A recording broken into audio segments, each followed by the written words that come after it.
আসসালামু আলাইকুম। আশা করি সবাই অনেক, অনেক ভালো আছেন। আজকে কিন্তু আমাদের ইভেন্ট রয়েছে, FOMC মিটিং রয়েছে। বাংলাদেশ সময় রাত ১২ঃ০০ টার সময় জানা যাবে আসলে ফেডের মিটিং থেকে কি নিউজ উঠে আসে। যদি ভালো কোনো নিউজ উঠে আসে সেক্ষেত্রে মার্কেটে আমরা পজিটিভ মুভমেন্ট দেখতে পারবো। ভালো নিউজ বলতে রেট কাটের কোনো নিউজ আসলো আ অথবা মানি প্রিন্টিং এর কোনো নিউজ আসলো। এই সমস্ত যদি কোনো নিউজ আসে মার্কেটে কিন্তু ইনস্ট্যান্ট পজিটিভ মুভমেন্ট আমরা দেখতে পারবো। অবশ্যই আপনারা টেলিগ্রাম চ্যানেলে নজর রাখবেন। আমি ইনস্ট্যান্ট জানিয়ে দেওয়ার চেষ্টা করব আসলে ফেডের মিটিং থেকে কি উঠে আসছে। আর বাংলাদেশ সময় আ ১২ঃ৩০ রাত ১২ঃ৩০ আমাদের তালই পাওয়েল বুইড়া কিন্তু বক্তব্য রাখবেন, ঠিক আছে? সেইখানে সে আমেরিকার অর্থনৈতিক বিষয়াদি নিয়ে আলোচনা করবেন। সেইখানে আমাদের চোখ রাখতে হবে। সেটাও কিন্তু অনেক ইম্পোর্টেন্ট। কারণ রেট কাটও আসলো না, মানি প্রিন্টিং ও হলো না। তাহলে কিন্তু মার্কেট কিছুটা নেগেটিভিটি মুভমেন্ট দেখাতে পারে। কিন্তু আ আমাদের ১২:৩০ টার সময় প্রেস কনফারেন্সে পাওয়েল দাদুর প্রেস কনফারেন্সে যদি কোনো পজিটিভ কথাবার্তা তিনি বলেন সামথিং লাইক রিসিশন এর প্রশ্নটা যদি আসলে সাংবাদিকরা করেন সেই ক্ষেত্রে যদি তিনি উত্তর দেন, "আরে না! কিসের রিসিশন? কোন রিসিশন? আমেরিকার কোনো অর্থনৈতিক মন্দা নেই। আমেরিকার কোনো রিসিশন হবে না।" তাহলে কিন্তু ভাই মার্কেট কিছুটা পজিটিভ মুভমেন্ট এ আসতে পারে। আর আদারওয়াইজ এই সমস্ত কোনো কিছুই যদি না বলেন তিনি আর উল্টো যদি মার্কেটে নেগেটিভ আরো কোনো নিউজ নিয়ে আসেন, সেই ক্ষেত্রে আমরা মার্কেটে আরো নেগেটিভ দেখতে পারবো। এক্সট্রিম নেগেটিভ হয়ে যাবে মার্কেট। কারণ ২ এপ্রিল থেকে কিন্তু আমাদের ট্যারিফের খোঁচাখুচি স্টার্ট হয়ে যাবে। সো একটু সাবধানে থাকবেন। ইভেন রয়েছে মার্কেটে পাম্প এবং ডাম্প। উভয়ই কিন্তু আজকে হবে। যারা ফিউচার ট্রেডার রয়েছেন তাদের কিন্তু লিকুইডেট করার জন্য মার্কেট একদম রেডি হয়ে আছে। তো একটু সাবধানে আজকে ট্রেড করবেন এবং টেলিগ্রামে আপনারা থাকবেন। সেইখানে আমি ইনস্ট্যান্ট জানিয়ে দেব যে আসলে কি নিউজ উঠে আসে। সো নেক্সট মার্কেটের কারেন্ট ফিয়ার এবং গ্রিড ইনডেক্সে যদি আসি একদম স্টেবল কয়েনের মতো মনে হচ্ছে আমার কাছে। মার্কেট খুব একটা মুভমেন্ট কয়েকদিন ধরে নেই। একদম বোরিং। একদম স্টেবল কয়েনের মতো আমার কাছে মনে হচ্ছে। এবং যদি আমরা আ কয়েন গ্লাসের আ চলে আসি, অল কয়েন সিজন ইন্ডেক্স এ চলে আসি, সেটা আমাদের ইন্ডিকেট করছে কি যে মোটামুটি জানটা নিয়ে বেঁচে থাকলেই হয়। মোটামুটি ৩১ রয়েছে। অর্থাৎ আমরা অল্ট সিজন থেকে অনেকটা দূরে আছি। যখন আমরা এইসব জোনে আসবো মোটামুটি ৮০-৯০ এর কাছাকাছি ৫০ এর উপর থেকেই শুরু হয়ে যাবে আসলে অল্ট কয়েনের আমাদের পাম্প। আর যতক্ষণ অব্দি না ৫০ এ যাচ্ছে ততক্ষণ আমাদের অল্ট কয়েন গুলো প্যারা কিন্তু দিতেই থাকবে এবং ইথেরিয়ামের চার্টে আসলে আপনারা দেখতে পারবেন কিছুটা জোন থেকে আমরা একটা রিলিফ পাম্প দেখতে পেয়েছি। এই জোনটার ভিতরে কয়েকদিন মনে হচ্ছিল যে ইথেরিয়াম একটা স্টেবল কয়েন, ঠিক আছে? এইখান থেকে এখন একটু বের হয়েছে আমাদের ৪ ঘন্টার টাইম ফ্রেমে একটা ইমব্যালেন্স জোন ছিল এই পাশে দেখুন। সেই ইমব্যালেন্স জোনটা থেকে আবার রিজেকশন আসার ট্রাই করছে। সো যদি আমাদের FOMC মিটিং থেকে ভালো কোনো নিউজ আসলেই উঠে আসে, রেড কাটের হওয়ার সম্ভাবনা ভাই একদম কম। ঠিক আছে? রেড কাট এবং মানি প্রিন্টিং এই দুটো হওয়ার সম্ভাবনা সত্যিই অনেক কম। এখন রিসিশনের বিষয়টা অর্থনৈতিক মন্দার বিষয়টা যদি পাওয়েল আসলে ভালোমতো আ মিস্টার পাওয়েল যদি ভালোমতো হ্যান্ডেল করতে পারে সাংবাদিকদের, ভালো কথা বলে যে, "আরে না কি সমস্যা? রিসেশন আসবে না। আমেরিকা অতটা খারাপ পজিশনে এখনো যায়নি যে অর্থনৈতিক মন্দার ভিতরে পড়ে যাবে।" এই সমস্ত কোনো কথা যদি আসলে পাওয়েল দাদু বলে, তাহলে আমরা আরো কিছুটা পাম্প দেখতে পারবো। শুধু বিটকয়েন, ইথেরিয়ামে নয়, বিটকয়েনে দেখতে পারবো এবং পাশাপাশি আমরা অল্ট কয়েন গুলোতেও কিন্তু আসলেই দেখতে পারবো। আর যদি এই সমস্ত কোনো কিছুই না হয়, তাহলে এটা ধরে রাখতে পারবে না। ঠিক আছে? এটা ধরে রাখতে এতটুক পাম্প ইথেরিয়াম ধরে রাখতে পারবে না। উল্টো আরো এই জোনের ভিতরেই কিন্তু পড়ে যাওয়ার সম্ভাবনা থাকবে। যদি আমরা ডমিনেন্স আসি, ডমিনেন্স কিছুটা ডাম্প করেছে, ঠিক আছে? যার কারণে আমরা দেখতে পেয়েছি অল্ট কয়েন গুলোতে মোটামুটি কিছুটা আসলে পাম্প এসেছে। রিলিফ র্যালি যেটাকে বলে রিলিফ পাম্প এগুলো খুব একটা পাম্প বলব না আমি। মানে একদম না করলেই না, সেইরকম একটা পাম্প। যেমন আমরা কেক কয়েনটাতে দেখতে পাচ্ছি 14% এর মতো ডাম্প করেছে। কারণ কি? কেক কয়েন কিন্তু ভালো একটা পাম্প দেখিয়েছিল। সেইখান থেকে এখন কারেকশন মোডে চলে এসেছে। আর বাদবাকি সমস্ত কয়েনই মোটামুটি কিছুটা এই যে হাইপার লিকুইডিটি, অ্যাপটোস, ফ্যান্টম এই সমস্ত এলডিও এই সমস্ত কয়েন, নিয়ার কয়েন এই সমস্ত কয়েন কিছুটা পাম্প করার আমাদের চেষ্টা করছে। সো চোখ রাখতে হবে ভাই আজকে আমাদের ওই নিউজের দিকে কোনো ধরনের কোনো সন্দেহ নেই। সেইখান থেকে মার্কেটের আসলে মুভমেন্ট কোন দিকে আসলে যায় সেটা আমাদের ডিপেন্ড করতে হবে। ভালো নিউজ আসলে আসলে রেড কার্টের নিউজ যদি আসার সম্ভাবনা নেই বললেই চলে। তারপরেও যদি চলে আসে ভাই, সেই ক্ষেত্রে কিন্তু আমরা আবার বিটকয়েনকে $৯০,০০০ এর কাছাকাছি ইমিডিয়েটলি আ দেখতে পারবো খুব তাড়াতাড়ি। ঠিক আছে? কমেন্ট পড়ব আর বিটকয়েনকে $৯০,০০০ উপরে খুব তাড়াতাড়ি যাওয়া উচিত। তা না হলে ভাই ২ তারিখে থেকে কিন্তু ট্যারিফের খোঁচাখুচি আবার আরম্ভ হয়ে যাবে। তখন কিন্তু নেগেটিভ। বিটকয়েন আবার আস্তে, আস্তে নিচের দিকে আসার ট্রাই করবে এতে আমি কোন ধরনের কোন সন্দেহ দেখছি না। যদি না ডোনাল্ড ট্রাম্প ট্যারিফ নিয়ে আবার নতুন কোন অ্যানাউন্স দেয় যে, "আরে না ট্যারিফ হবে না, কোন কিছু হবে না। আপনারা যেমনে খুশি ব্যবসা করতে পারবেন শুল্ক ছাড়াই।" সেই ক্ষেত্রে আমরা মার্কেটে এটা হবে না জানি। তারপরেও যদি বলে দেয় তাকে দিয়ে আমি কোন বিশ্বাসই পাই না। তাহলে মার্কেট পজিটিভ। হবে না ভাই ট্যারিফ যদি মানে যেটা বাস্তব কথা আজকে যদি রেড কাট এবং ইসের কোনো নিউজ না আসে মানি প্রিন্টিং এর মার্কেট আল্টিমেটলি নেগেটিভ। আর যদি এই দুটোর নিউজ যদি চলে আসে, দুটোর একটা নিউজও যদি চলে আসে তাহলে মার্কেট আমাদের পজিটিভ এবং আমরা উপরের দিকে যাওয়ার চেষ্টা করব। আল্টিমেটলি মার্কেট আমাদের প্রচুর লেভেলের ধৈর্যের পরীক্ষা নিচ্ছে। ঠিক আছে? বিটকয়েন হেলথি একটা কারেকশন দিয়ে দিয়েছে টপ থেকে। তারপরেও এখন কি কারণে এই সমস্ত ট্যারিফ, এই সমস্ত অর্থনৈতিক মন্দা, এই যে বৈশ্বিক অর্থনৈতিক অবস্থা যে এরকম মানে একটা পজিশনে এসেছে এই কারণে আমাদের পাম্প গুলো আমরা দেখতে পাচ্ছি না। শুধুমাত্র ক্রিপ্টো নয়, স্টক মার্কেটেও যদি আসেন টেসলার মতো কোম্পানিও কিন্তু ডাম্প করছে এবং ডাম্প করছে। এই কারণে মাঝে ২ একটু রিলিফ রেলি দিচ্ছে কিন্তু আল্টিমেটলি ডাম্প করছে। সমস্ত মানে অর্থনৈতিক অবস্থা খুব একটা ভালো নয়। দেখা যাক এখন পাওয়েল তাহলে আসলে কিভাবে আমাদের এই জিনিসটা হ্যান্ডেল করে এইদিকে আমাদের নজর রাখতে হবে এবং কমেন্ট পড়ব ভাই রেয়ার কয়েন এটা সম্ভবত সুপার রেয়ার কয়েনটার কথা বলছেন। সো রেয়ার কয়েনটা সম্পর্কে কিছু বলেন। ২০১৮ সালে প্রতিষ্ঠিত হওয়া একটি কয়েন এনএফটি মার্কেট প্লেস নিয়ে কাজ করে। এর যদি আপনি চলে আসেন এর রিচ লিস্টে দেখতে পারবেন টপ যে ১ নম্বরে রয়েছে সেই বেচারার কাছে ১৯.৪৭ পারসেন্ট সুপার রেয়ার কয়েন রয়েছে। সম্ভবত এটা টিমেরই কোনো অ্যাকাউন্ট সেটা কিন্তু ১৭,২২৩ আরো অ্যাকুমুলেট করেছে রেয়ার কয়েন। এটা খুব একটা বড় বিষয় নয়। এবং ২ নম্বরে যে অ্যাড্রেসটা দেখতে পাচ্ছেন সেইখানে অলরেডি 17% এর মতো কয়েন হোল্ড করে আছে এবং এটা কিন্তু Binance অ্যাকাউন্টের ভিতরে রয়েছে। অর্থাৎ এক্সচেঞ্জারে রয়েছে। সেই ক্ষেত্রে কিন্তু বিপদ। কারণ এই 7% যদি সেল দেয় অবস্থা কিন্তু ভয়ানক দুর্বিষহ এবং তিনি যে সেল দেয় না তা না কিন্তু এই যে সেল কিন্তু দেয়। দেখছেন মাইনাস সম্ভবত ২৯ লক্ষর কাছাকাছি এই যে সেল দিয়েছে। তো দেখুন আপনি এগুলো কিন্তু সেল দিচ্ছে, ঠিক আছে? ৩ নাম্বার যে সে 63% এর মতো হোল্ড করে আছে এবং সে সেলও দিচ্ছে না এটাও কিন্তু এক্সচেঞ্জারে ভাই। সেলও দিচ্ছে না, আসলে একুমুলেটও করছে না। ওইভাবে আনচেঞ্জ অবস্থায় রয়েছে।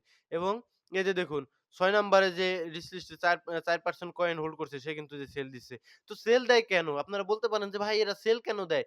সেল কেন দেয়? দেখুন সুপার কয়েনের চার্টে আসেন। সুপার রেয়ার কয়েনের চার্টে আসলে দেখতে পারবেন অলমোস্ট যদি আমি স্কেল দিয়ে দেখিয়ে দেই আপনাকে দেখুন মোটামুটি ২০০% এর উপরে পাম্প ২১৩% এর মতো পাম্প দেখিয়েছে। সো পাম্প যেহেতু দেখিয়েছে তো কারেকশন আসবে নিঃসন্দেহে। তো কারেকশন আসলে সেল কারা দেবে? আপনারা বাইং করলে যে এরকম ক্যান্ডেল তো আসবে না। ইমব্যালেন্স সহকারে ক্যান্ডেল তো আপনারা বাইং করলে আসবে না ভাই। এরা তো ওই যে হোয়েলসরা প্রবেশ করে। তো হোয়েলসরা দেখুন প্রবেশ করে, বাইং করে। তো তখন এখন তো আসবে সেল। এখন সেল করবে কারা? এই হোয়েলসরাই দেখুন আস্তে এই যে দেখুন সেল করতেছে। সেল করার পরে মানে প্রাইসটা কিন্তু এখন ব্যালেন্স হচ্ছে। কোন পর্যন্ত ব্যালেন্স হওয়ার সম্ভাবনা আছে? এমনিতেই রিস্কি কয়েন কিন্তু মার্কেট ক্যাপ কম। কোন পর্যন্ত আবার পাম্প দিলে কিন্তু হিউজ পাম্প দেয় দেখতেই পান। এই পর্যন্ত এখানে একটা ডেইলি টাইম ফ্রেমে ইমব্যালেন্স রয়েছে। সো ৬ সেন্টের নিচে যখন আসবে তখন কিছুটা বাই করলেও করা যায়। ঠিক আছে? দেখুন মার্কেট ক্যাপ কিন্তু মাত্র ৭২ মিলিয়নের কাছাকাছি ভলিউম রয়েছে। বেচা-কিনা হচ্ছে এই কয়েনটা। ঠিক আছে? সো এটা রাখতে পারেন। আর উপরের যদি তারা যদি আবার সেল দেওয়া স্টার্ট করে তাহলে তো আ স চান্দুরা সেল দিলে একটু সমস্যার ভিতরে পড়ে যেতে পারেন। আচ্ছা রাখেন। আমি আশা করব আপনি উপরের দিকে বাইং করেননি এই সুপার রেয়ার কয়েন। নিচের দিকেই বাইং করেছেন। বস মিমিফাই কয়েন আজকে তো অনেক পাম্প করলো। এই পাম্প ধরে রাখতে পারবে নাকি আবারও ড্রাম করবে না বাল্টি করবে? সেইটা আসলে আপনার বুঝতে হবে এই কয়েনটার ক্যাটেগরি অবশ্য। যদি বাল্টি করতো তাহলে কিন্তু কয়েনটা অবশ্যই ভালো একটা কয়েন থাকতো। কিন্তু ড্রাম যেহেতু করবে সেই ক্ষেত্রে ভাই আসলে কয়েনটা বেশি ভালো নয়। MemeFi coin. ঠিক আছে? খুব একটা ভালো নয়, টিম ভালো না। কয়েনটার কোনো ইউজ কেস নেই আসলে। ভালো না। এরকম মাঝে মাঝে পাম্প আসবে। পাম্পগুলো ধরে রাখতে পারবে না। ৫০% ১০০% এরকম পাম্প আসবে। কারণ টিম থেকেই বাইং প্রেশার দিয়ে কিন্তু পাম্প করাবে। তখন আবার আপনাদের কাছে দেখুন মিমিফাই কয়েনটা থেকে মানুষের চোখ অলরেডি সরে গেছে। ঠিক আছে? হঠাৎ করে এখন পাম্প করাবে টিম বাইং প্রেশার দিয়ে পাম্প করানোর পরে আবার আপনাদের চোখ আসবে মিমিফাই কয়েনের প্রতি। তখন আবার আপনারা উপরে বাইং করবেন। আবার টিম আস্তে আস্তে সেল দিবে। একদম ইজি। বিষয়গুলো আপনার বুঝতে হবে। ভাই আমার ১২৪.৫০ থেকে লং নেওয়া আছে। ঠিক আছে? এখন কি রাখবো না সেল দেব? কি লং নেওয়া আছে? এই জিনিসটা যদি আপনি না বলেন, আমি কিভাবে বুঝবো যে আপনার কি লং নেওয়া আছে? সম্ভবত সল। সল যদি লং নেওয়া থাকে ভাই তাহলে আপনার ফিউচার ট্রেড কি কারণে করেন? এই যে আমার ভালো লাগে না ভাই ফিউচার ট্রেড। তারপরেও লিকুইডেশন প্রাইস যদি অনেক নিচে থাকে আপনি সেফলি রাখতে পারেন। ঠিক আছে? NEAR, Arbitrum, Aptos, Arkham, ZK, সাইজ, সাগা, ডাব্লিউএলডি এই কয়েনগুলো কিনে ৬০ থেকে ৬৫% লসে আছি ভাই। লাভ হবে কি প্লিজ বলবেন? সো লাভ হবে ভাই সবগুলো কয়েনই ভালো। শুধুমাত্র শাই কয়েনটা গেমিং কয়েন তো খুব একটা পছন্দ হয় না আমার। মার্কেট ক্যাপ কম রয়েছে, রিস্কি কয়েন শাই কয়েনটা বাদে আর বাদবাকি কয়েনগুলো মোটামুটি ভালো। ঠিক আছে? এর ভিতরে নিয়ার, আরবিট্রাম, অ্যাপটোস তো top class coin. Arkham, Saga, WLD medium. আরকামেরও পটেনশিয়াল অনেক ভালো। ঠিক আছে? ফ্লো কয়েনটাকে ইনভেস্ট করা যায়। ফ্লো কয়েনটাতে আপনি ইনভেস্ট করতে পারেন। ঠিক আছে? ইনভেস্ট করতে পারেন। অনেকের নজর ফ্লো কয়েনটাতে কিন্তু আসলেই নেই। ঠিক আছে? এগুলো কিন্তু খুব একটা ভাইরাল কয়েন না। এই সমস্ত কয়েনগুলো কিন্তু পাম্প আসতে পারে। অবশ্যই নিজের রিস্কে আপনি রাখতে পারেন। ভাই ফেড টোকেন হোল্ড করতেছি। ভালো কথা। ২০০০ ডিসিএ কস্ট 0.78 এই যে মেজাজটা গরম করলেন আপনি। ডিসিএ পতপত করে আপনি ডিসিএ কি কারণে করেন? এই ফেড কয়েনে আপনার যদি উপরেও বাই করা থাকতো ভাই, মনে করুন $১.৫ এ একটা ফেড কয়েন বাই করছেন আপনি। মনে করুন বাই করছেন, ঠিক আছে? মাঝখানে আপনার আর ডিসিএ তো করার কোনো দরকার নেই। এই যে এখন ডিসিএ করতে পারতেন, এখন ডিসিএ চলে এসেছে। তাহলে আপনার আ আসলে কিন্তু ভালো হতো। তারপরও এখান থেকে যদি আরো নিচে আসে তাহলে আপনার ডিসিএ কস্ট আবার আরেকটা করতে পারতেন। সেক্ষেত্রে আপনার ডিসিএ কস্টটা আরো কমে যেত। এখন আপনার আ শর্ট এবং long time sell target. Short time আপনি $১ এর কাছাকাছি সেল টার্গেট রাখতে পারেন এবং লং টাইমে যদি রাখেন $২ এর কাছাকাছি এই ফেড আর্টিফিশিয়াল ইন্টেলিজেন্স এর কয়েন এটা আপনি পেলেও পেতে পারেন। ভাই আমি একটা ইথেরিয়াম বাই করছি $১৯০০ দিয়ে। $১০০-১৫০ লাভ যদি না সেল দেই ৬ মাস পর, এটা ডিপেন্ড করবে ভাই আপনি ইথেরিয়ামকে কি ইনভেস্ট করেছেন ইথেরিয়ামের উপরে নাকি আপনি শর্ট টাইমের জন্য ট্রেড নিয়েছেন। শর্ট টাইমের ট্রেড নিলে এবার আপনি $১০০-১৫০ লাভ হলে আপনি সেল দিয়ে দিতে পারেন। এটা একান্তই আপনার ব্যাপার। আর যদি ইনভেস্ট করেন তাহলে তো আপনার টার্গেট থাকবে ভাই মিনিমাম $৫,০০০ টার্গেট থাকা উচিত। ঠিক আছে? এটা আপনার ব্যক্তিগত ব্যাপার। আসসালামু আলাইকুম ভাই। ওয়ালাইকুম আসসালাম। আমি অ্যালগো ৪৫ সেন্টে আপনি বাই করছেন। একটু বেশি হয়ে গেছে। অ্যালগো অত উপরে আপনার বাই করা উচিত হয়নি। ডেজো কয়েন ভালো না। মার্কেট ক্যাপ কম। এএনসি কি ভাই? এই সমস্ত কয়েনের টোটাল $৮,০০০ আপনি ইনভেস্ট করেছেন। হাই রে হাই! এখন মার্কেট ডাউন হয়ে $২,০০০ এ এসে পৌঁছেছে। তো ভালো $২,০০০ এ তো আপনার এখনো আছে টিকে। শুধু অ্যালগো বাদে তো একটা কয়েন আমি দেখতেছি না খুব একটা ভালো। Risky coin. অ্যালগো বাদে বাদবাকি যেটি রয়েছে এগুলো রিস্কি কয়েন। এগুলোতে $৮,০০০ ইনভেস্ট করার মতো কয়েন না তো ভাই। এই যে ডেজো, এএনসি, জুল্ট এই সমস্ত কি বলেন আপনি? এই সমস্ত সত্যি কথা যে জুল্টে যদি আমি যাই দেখুন আর অ্যালগো কয়েনটা আমি একটু ক্লিয়ার করি। দেখুন অ্যালগো কয়েনটা বাই করেছেন ঠিক আছে? উপরের দিকে বাই করেছেন। এখন কারেকশন এ আছে। এখন অ্যালগো কয়েনটা একদিনের টাইম ফ্রেমে এই ইমব্যালেন্সটাই আসতে পারে। দেখুন এক্সাক্টলি ইমব্যালেন্সটা সম্ভবত টাচ করেছে। এক্সাক্টলি ইমব্যালেন্সটা টাচ করে এইখান দিয়ে ঘোরাফেরা করার চেষ্টা করছে। ওকে? সো ইমব্যালেন্সটা ভালোমতো মিটিগেট করুক অ্যালগো তারপরে আবার মার্কেটের মুভমেন্ট অনুযায়ী পজিটিভিটি অনুযায়ী আবার উপরের দিকে যেতে পারে। যে এইভাবে একটু টাচ করুক তারপরে স্ট্রাকচার শিফট দিয়ে উপরের দিকে যাওয়ার চেষ্টা করতে পারে অ্যালগো। ঠিক আছে? সো আপনার ওই জুল্ট কয়েনটা আমার কাছে যদি আমি একটু দেখি, জুল্ট কয়েন, জুল্ট ওকে আমি একটু সার্চ দিচ্ছি জুল্ট কয়েন লিখে। জুল্ট দেখুন ২২৬২ আপনি কি মানুষ?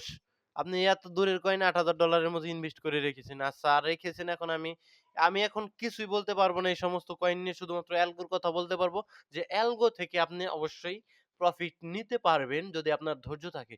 আর বাদবাকি কয়েনগুলোর কথা আমি বলতে পারব না।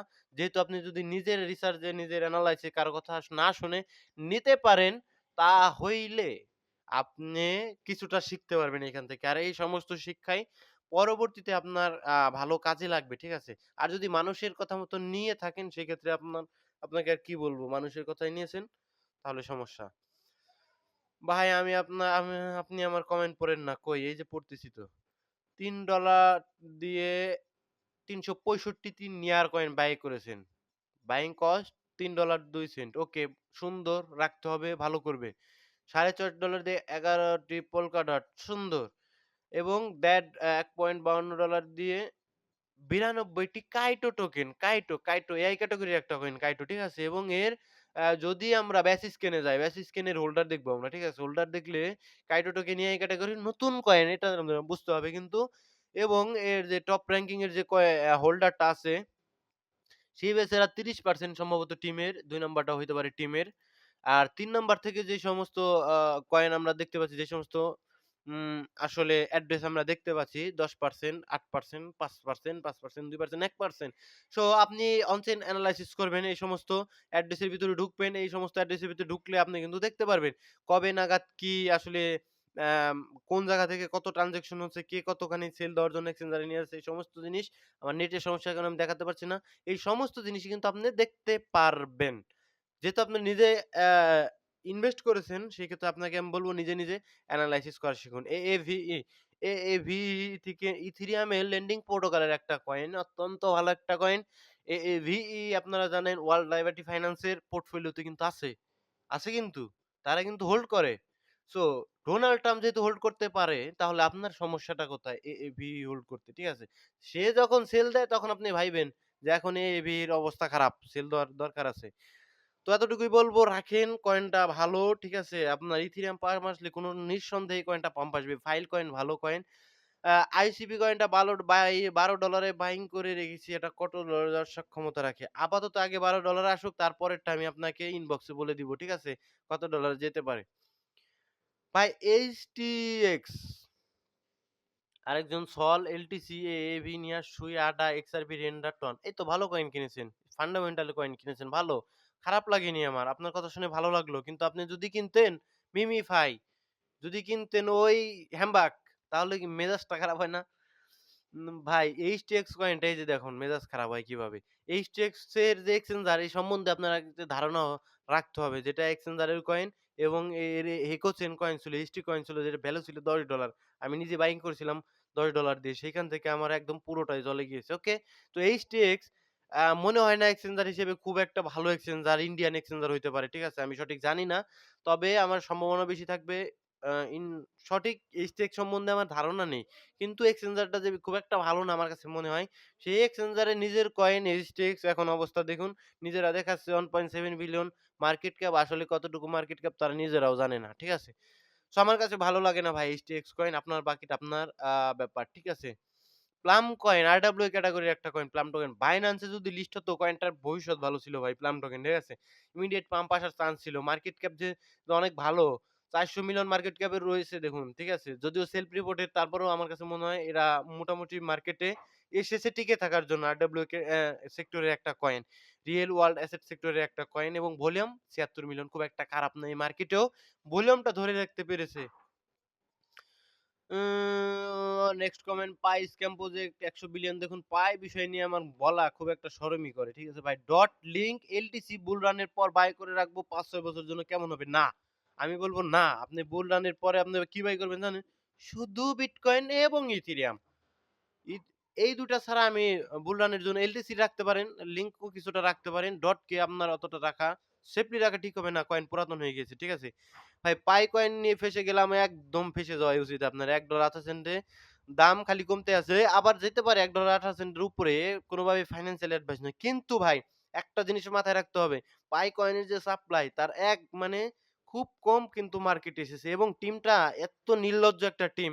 মনে করুন আপনি ৪ বছর ৫ বছর কয়েনগুলো মাইনিং করছেন। আপনার মনে করুন ২০,০০০ কিংবা ১৫,০০০ কয়েন হইছে। এই কয়েনগুলো যদি আপনাকে না দেয়, আপনাকে দিয়ে মার্কেটিং করালো, কয়েনগুলো আপনাকে যদি মাইগ্রেট করে না দেয়, টিমটা কত বড় নির্লজ্জ বেহায়া টিম, ঠিক আছে? তো যারা মাইনিং করেছে তাদের অবশ্যই কয়েনগুলো আগে দিতে হবে পাই কয়েনের। দিলে আস্তে, আস্তে ডাম্প করবে পাই কয়েনটা। ডাম্প করবে, ডাম্প করবে, ডাম্প করে নিচের দিকে যখন আসবে আমি নিজেই নিবো। আপনার বলতে হবে না। আমি নিজেও এই কয়েনটা ১০ সেন্টের আশপাশে আসলে আমি নিবো। আদারওয়াইজ যদি না দেয়, মানুষকে যদি কয়েনগুলো না দেয় তাহলে তো তারা নিজেরা আমাদের সাথে ব্যবসা করবে। এতে কোন ধরনের কোন সন্দেহ নেই। ঠিক আছে? সো ভাই আপনি আমার কমেন্ট পড়েন না। তো কমেন্ট তো আপনারটা পড়েই দিয়েছি। ভালো থাকবেন, সুস্থ থাকবেন সকলে। ভিডিও অনেক লং হয়ে গেছে। আর আজকে নিউজের দিকে টেলিগ্রামে জয়েন থাকবেন। নিউজের দিকে কিন্তু ফোকাস করবেন। আজকে কিন্তু নিউজটা অত্যন্ত ইম্পোর্টেন্ট। ভালো কিছু আসলে মার্কেট পজিটিভ মুভমেন্ট দেখাতে পারে যেটা আমাদের এক্সপেক্টেড। যদিও আমাদের এক্সপেক্টেড কিন্তু ভালো নিউজ আসার সম্ভাবনা কিন্তু কম রয়েছে। ঠিক আছে? ভালো থাকবেন, সুস্থ থাকবেন। দেখা হচ্ছে পরবর্তী কোনো ভিডিওতে। আসসালামু আলাইকুম ওয়া রাহমাতুল্লাহ।